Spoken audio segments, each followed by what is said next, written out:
These are creepy TikToks that will make you rethink your whole reality. That Adam and Eve were not created by a divine being, but were actually sent to Earth by extraterrestrial entities. According to this theory, these beings saw Earth as a suitable planet to sustain life and decided to seed it with their own genetic material. These are the 9 deadliest animals to humans. You may think they're polar bears, lions, or even sharks, but they're not. Wait till you see these. Your boy just hit 10,000 subs! I'm back, it's your boy Fittie to the E, and today we're watching this compilation together, so grab your water, your popcorn, whatever you want. Your boy just hit 10,000 subs. I feel like it was just a couple days ago that I was at 800. Play the replay. You could follow me on TikTok, Instagram, Snapchat, and soon to be YouTube. Hopefully if you follow me right now, you'll be at day 1. Yep, that was crazy. Now I'm at 10,000. But remember to subscribe and like the video so you can get pushed to way more people. The like goal for this video is 1,000 likes. I finally upped it because I was like, yo, we hitting 1,000 like consistent. Why not just aim for 1,000 likes? But if you like the chain and the sunglasses, check the link down below. These sunglasses and chain are free for a limited time only, so get you a free pair right today.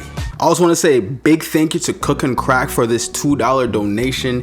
If you want to be mentioned in this segment of my video, just hit the super thanks below and I will put you in. Do not answer this phone call. This is John Pork. Now, he's supposedly a CGI generated influencer with an unsettling appearance. He seems to be half man, half swine. The creature posts videos of himself dancing and traveling around the world to popular tourist locations. But this is where things get scary. You see, John used to call everybody, but nobody would answer before he was sadly unalived. Yeah, John is no longer with us. He had went out for a night of fun and tragically was unalived.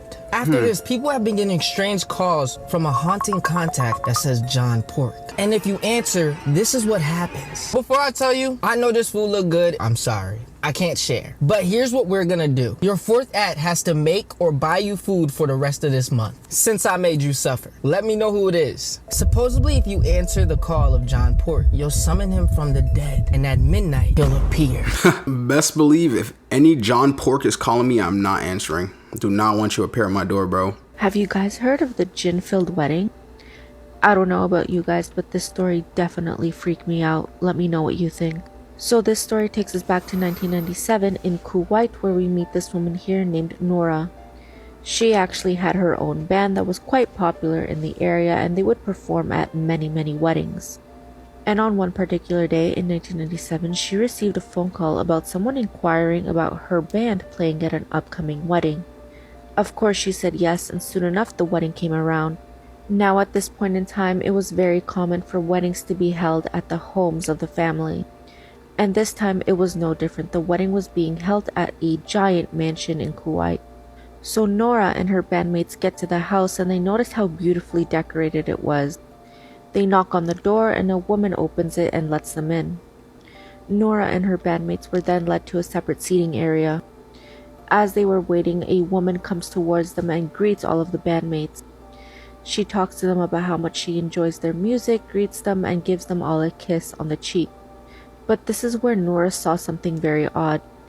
When she went to give the woman a kiss on the cheek, she said that the woman's face was extremely hot, almost as if she had a fever. And she also stated that the woman had a very masculine vibe to her, but she decided to brush it off. So Nora and her bandmates start playing their music, and everyone at the wedding is dancing and having a good time. However, in the middle of all this, one of Nora's bandmates noticed something very alarming. She tells Nora that she noticed that many of the women had an abnormal amount of body hair on them. But then she tells Nora that one of the women lifted up her skirt and she noticed that she didn't have regular feet. Instead of having normal human feet, the woman ended up having hooves. Obviously, this freaked out Nora's bandmate quite a lot. Nora tells her friend not to freak out and to continue playing because they didn't want to draw any unwanted attention towards them. A few minutes after that, Nora said the bride and groom finally entered the room. They were both then sat at this weird looking statue that had its mouth wide open. And just a few minutes after that, all of the lights completely went out inside the house. Nora and her bandmates took this as an opportunity to finally escape, and they just ran out of the house into the darkness of the night. At this point, it was now around 3 a.m. and the women thankfully ended up running into a man. He asks them what's wrong and they tell him that they were just playing at a wedding at that house behind them. The man was extremely confused and so he asks the woman to point out the house. The women then point at a house that had been abandoned, and the man tells them that no one has lived there for over 10 years. And when the women looked back, the beautiful house that they had arrived to was no longer there. After that night, Nora and her band decided to retire. Man, Nora, I do not blame you. I would retire too. I'd be like, honestly, yeah, I just played at a demon's wedding. I'm leaving. This just ain't for me, bro. This is the father-daughter incest case that turned into a murder. You guys, this one is disgusting, and if I had to hear it, then so do you. Hi, I'm Julie. I talk about true crime, dark history, and all things weird and spooky, so if that's what you're into, please give me a follow and also follow my Instagram. Okay, so you're gonna need a backstory.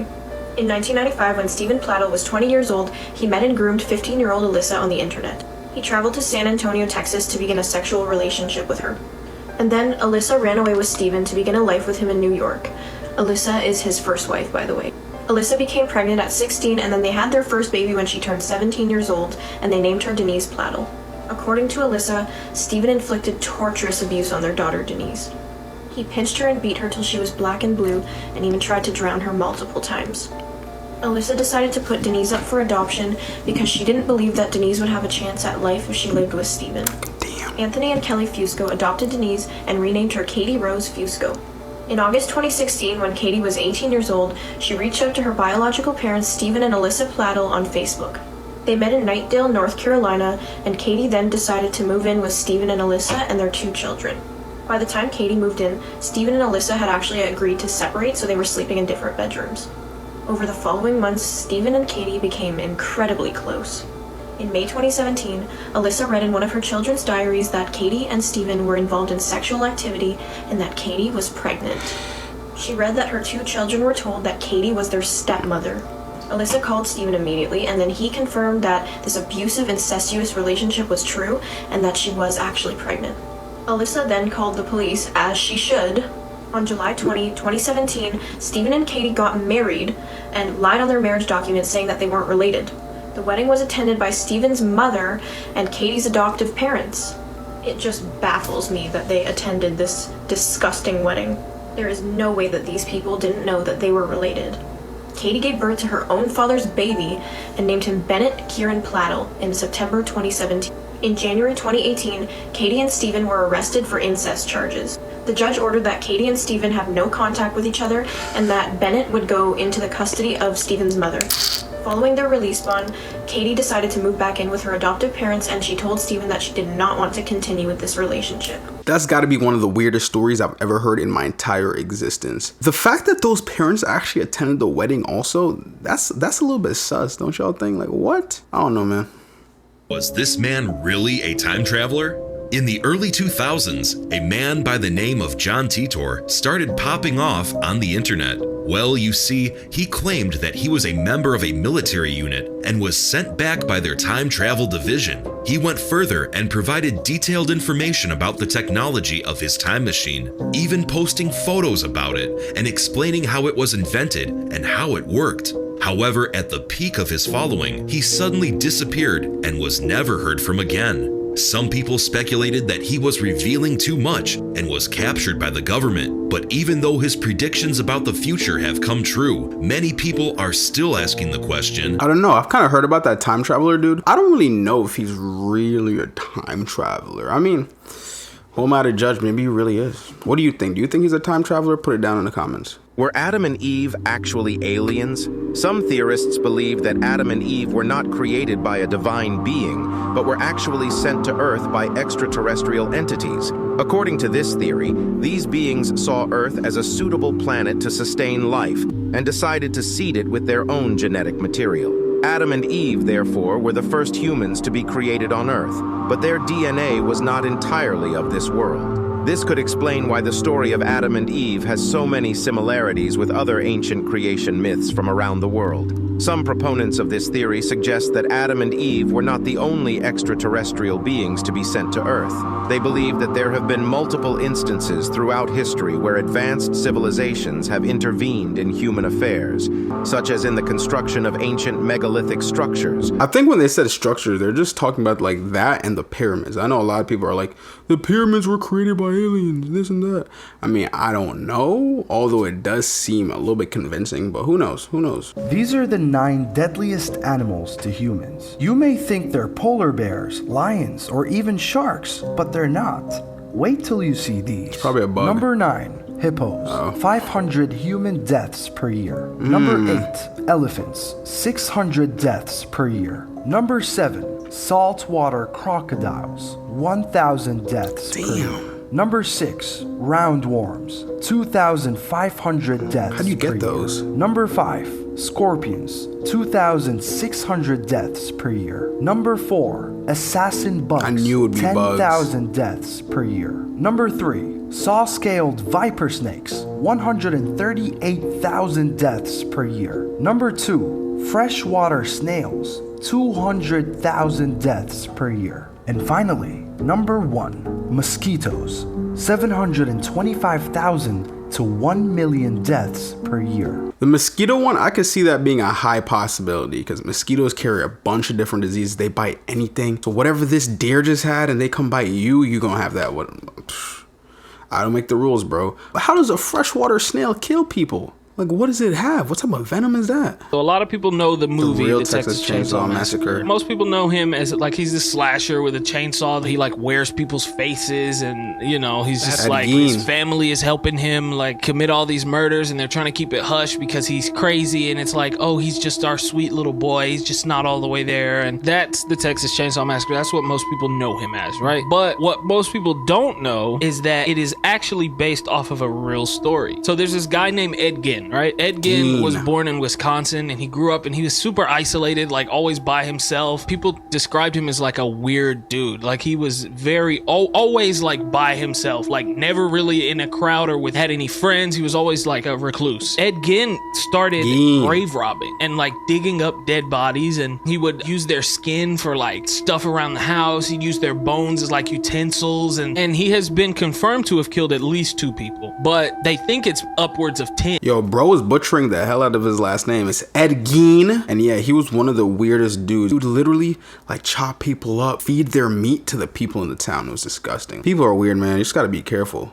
If you ever hear a whistle coming from the woods, it's probably too late for you. As you may have heard, you should never whistle near the woods at nighttime, or you may attract something sinister to your location, like...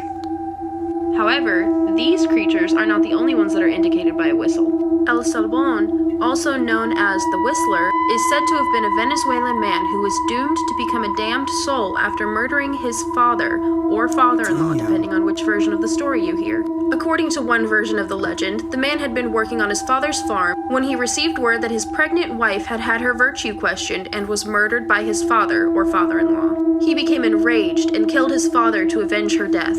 Upon finding out that he had killed his father, his grandfather teamed up with many of the local farmers to capture and brutally torture the man by first whipping his back and then rubbing salt into the wounds to increase the pain.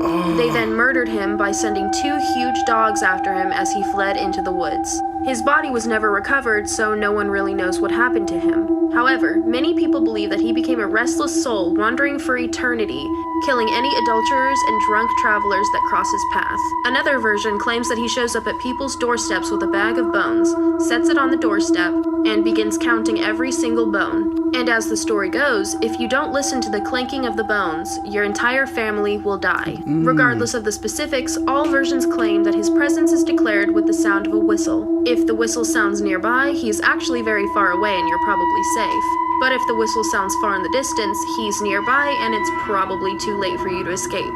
If it's any consolation, you'll get to travel a lot, as Bones in the Whistler's sack. She said, you'll get to travel a lot, but you might be dead. That's crazy. When they say they whipped him and put salt in his wounds, that has to be one of the most terrifying things ever, because salt, it gets stuck in there and it's just like little crystals rubbing against his flesh. Ooh. R.I.P. that dude, man. Couldn't be me. The picture behind me is considered to be one of the scariest pictures on the internet. It was the mid-1950s and the Cooper family had just bought their first home in Texas. Excited to finally be living the American dream, they sat down for dinner and decided to take a family photo. They took the photo and it appeared like everything was completely normal. The father, Mr. Cooper, took a picture of his wife, his mother, and their 2 sons. But when he took the film in to get it developed and he got the pictures back a few weeks later, they noticed something very strange. This was the picture they got back.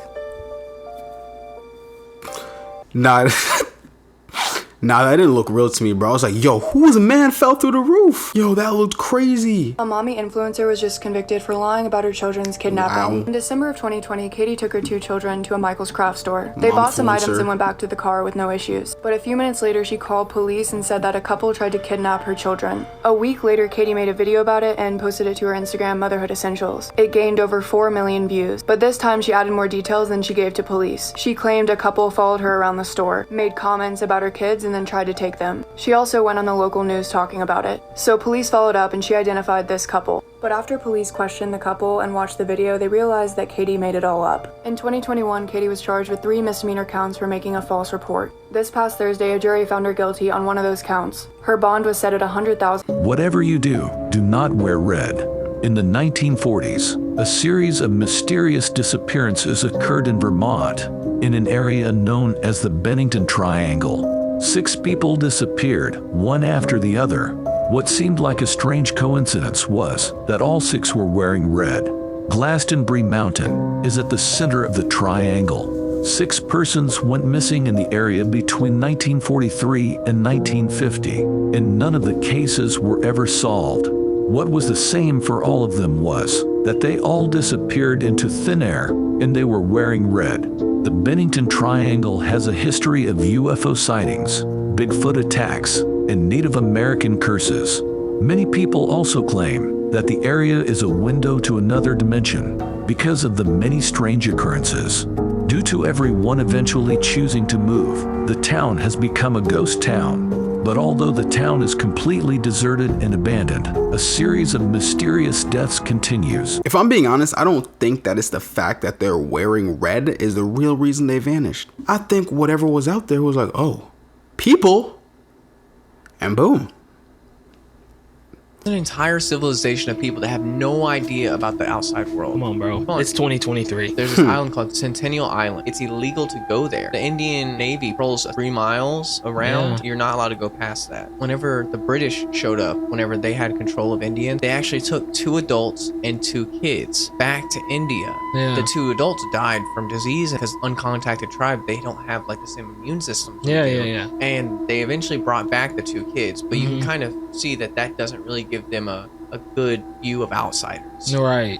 There's this kid from America. I think his name was John Allen Cho. He Yeah. wanted to bring Christianity to these people. He actually hired these Indian fishermen to bring him close enough. So he actually had a canoe that he dropped down and tried to go there multiple times.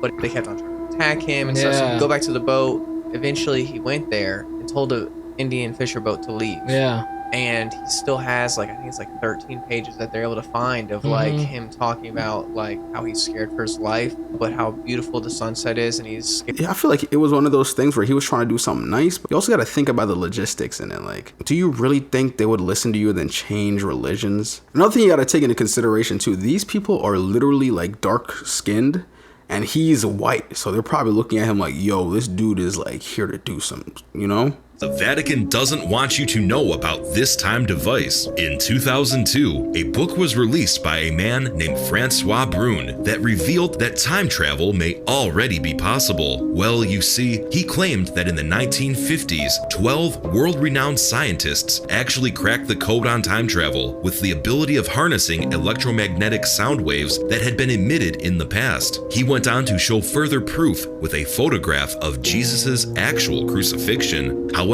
when questioned about the whereabouts of the device, he mentioned that the Vatican came in and confiscated it, and denying that anything of the sort ever existed. Interestingly enough, in 1988, the Vatican passed a law stating that anyone caught in possession of a device with time travel capabilities will be excommunicated. If the chronovisor was not real, then why was a law such as this passed? Even though you can watch the full video by clicking on the link in the description below, what is the Vatican afraid of? And is it true that that. All right, let's say that was real. How are you supposed to go back in time, though? Do you just put in some calculations like, okay, Jesus was approximately a 2, 3, 4, 5, 6, 7, 8, boom. They're just like, and you're like, wow. Let me see if I can get some pictures. Wow. It's like, guys, Jesus, I just saw him get executed. Like, you know what I'm saying? Like, how does that work? Let's talk about the true killer car that inspired the 1983 horror movie Christine. This John Carpenter film was the adaptation of the 1983 novel Christine by Stephen King. In both the book and the movie, it's about a 1958 Plymouth Fury possessed by otherworldly forces terrorizing a small town. But there really is a killer car that this story is about. Meet the Golden Eagle, which was a 1964 Dodge 330 limited edition. It has been dubbed the most evil car in America. According to the story, it's responsible for at least 14 deaths. The Golden Eagle was originally used as a police car in Old Orchard Beach, Maine. 3 of the officers who drove the vehicle all ended up killing their families in a murder-suicide. Eventually, it was sold to the Allen family, and while no members of that family were ever harmed, several poor souls who vandalized the car in the 80s and 90s met tragic fates. And 2 kids who were hit by other cars died after being flung onto the Golden Eagle. Then in 2008, one kid just touched the car. Later, he went home to murder his whole family and burn his house to the ground. Wendy Allen, who was nicknamed Eel Cat and the Sea Witch of Old Orchard Beach, was the Golden Eagle's longtime owner and continued to drive it despite its apparent kill count. One day, they sought to put an end to the madness by stealing the car, chopping it up, and distributing each piece to various junkyards. Other than the doors just randomly opening on the highway, she claims that nothing spooky has been attributed to the rebuild of the Golden Eagle. Oh yeah, she's bugging. That itself is scary. You're just whipping on the highway going like, 75, 70 miles per hour. The door opens. And that's the car probably trying to kill her for real. Like, this car has like a lot of bodies. Why? What you mean by that's not scary? That'd be terrifying to me. My car door just randomly open up while I'm going like 80 miles per hour. Nah. If you were wondering how much human skin goes for on the black market, it's $10 per square inch. The average human body has up to 2,800 square inches of skin. If you were to sell an entire human body on the black market, that would get you about $28,000. In my opinion, I don't even think that's really worth it, because let's say you do get 28 grand, there's a high chance that that person you're even trying to sell the body to, the skin to, whatever, that's probably like undercover or something. You try and sell it, boom, next thing you know, you're in a cage for years. I'm good. This is a disturbing case of the Slender Man. I heard about this one too. Oh my God. On the morning of the 31st of May 2014, a man on a bike ride in Wisconsin made a shocking discovery. A 12-year-old girl, Peyton Leutner, was lying on the grass covered in blood. The day prior, the young girl had been at a sleepover with some of her friends. She hadn't realised that the sleepover had been a trick to lure her into the woods to murder her. Damn, bro. 2 years before what the media dubbed the Slender Man stabbing, Peyton had met her friend Morgan at school. The pair had become friends when Peyton noticed her sitting alone in the cafeteria and felt sorry for her. The two became close, and then they made another friend, Anissa Weir. Anissa, on the left here, was described as a cruel girl. She seemed really jealous of the friendship between Peyton and Morgan. As their friendship grew, Anissa and Morgan became obsessed with the internet meme Slender Man. Slender Man was a tall, faceless man with long arms who turned viral when people would Photoshop him into creepy images. The mythical man would prey on young children and lure them into the woods to kill people. Shockingly, around December 2013, Morgan and Anissa concocted a plan to kill someone in order to show their dedication to the fictional Slender Man. Their plan was to invite Peyton to Morgan's birthday to get her alone, and then lure her into the woods and kill her. Morgan actually described this as a flawless plan.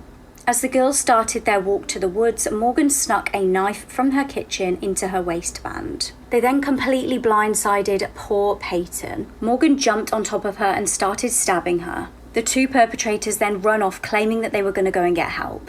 The young girl was left to struggle on her own and crawl towards the road to get help. When the cyclist discovered her, an ambulance arrived and nurses noted that she had 19 stab wounds. She had 6 hours of intensive surgery but miraculously survived. The girls were charged with attempted first-degree intentional homicide. The jury actually found Morgan not criminally responsible due to schizophrenia. She was sentenced to 40 years in a mental health institution. Anissa had apparently experienced shared psychotic disorder and was sentenced to 25 years in a mental. I know a lot of criminals like to think that mental institutions are actually better than going to prison, but it's actually worse. So I know a lot of people like to play insane, but trust me, you do not want to go there. What I will say though, that girl that survived those stabbings, she is a real trooper. She got stabbed over 19 times and still clawed her way back to the street, bro. Big round of applause to her. And she won the battle too, because at the end of the day, she's still here. And these other people are locked up in a mental institution. So, big round of applause to her. 5 of the most disturbing films to ever exist. Part 3. Listen, this shit only gets worse and worse, bro. First up, we got 1999's The Red Room. This is a Japanese movie about 4 people who participate in a deadly card game, but only one of them survives. It's basically like a sick twist on a reality game show. What makes this movie different than the other movies on these disturbing movie lists is the fact that this one was actually pretty decent. It wasn't just blood, guts, and gore for no reason. This one actually had a nice plot, and it was executed pretty good. Usually I tell y'all don't go find these movies, but if you can find Red Room, I suggest you watch it. Oh, but one that I would not suggest you go watch though is Where the Dead Go to Die. See, this is an animated movie, you feel me? So the links that they could go to make this as disturbing as possible was endless. Bro, this movie got like a bunch of kids following a demonic puppy, and the puppy be doing a whole bunch of crazy shit. Like,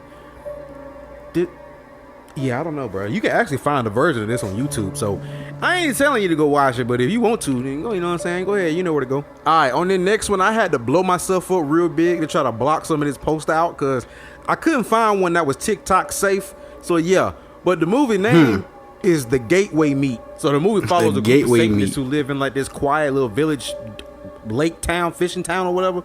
And they just be out there wilding out doing the most egregious things you can imagine. Nefarious activities like trying to open up a portal to hell. Yeah, you heard that correctly.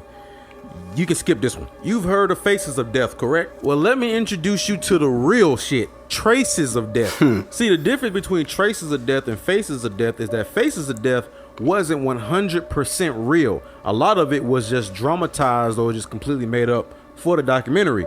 However, everything you see in Traces of Death is 100% real. They even had the live court footage of R. Bud Dwyer when he himself in the courtroom in full graphic glory detail. Traces of Death is nuts, and it ain't just one. They did a series of these. And lastly, what some people consider to be one of the most disturbing movies that were ever made, Snuff R73. It is a 10-minute and 55-second compilation mixtape. And I ain't gonna lie, a lot of these movies on this list I have seen. I've done the research and I went and found them and I watched them so I can make these videos. But this one, after I read the description, I said, fuck no, ain't no way in hell I'm watching this shit. A Serbian film is like an after-school special compared to this, and I wish I would stop bringing that damn movie up. And there you go, 5 more disturbing movies. Watch at your own discretion. I mean, man, if you guys want to see those movies, check those movies out and let me know what you guys think down in the description. Yesterday, I actually watched Saw X. It was one of the best movies I've seen all year. Saw X, very, very much recommended. The foreshadowing, the twist, the irony, everything was just amazing about that movie. Except for the part where it was like people dying and stuff. But hey, that's how it goes. But just remember to subscribe, and if you like the video, please like the video. Love you guys for making me hit 10K. Remember that these chains are free for a limited time only. Check the link down below. Love you, boys.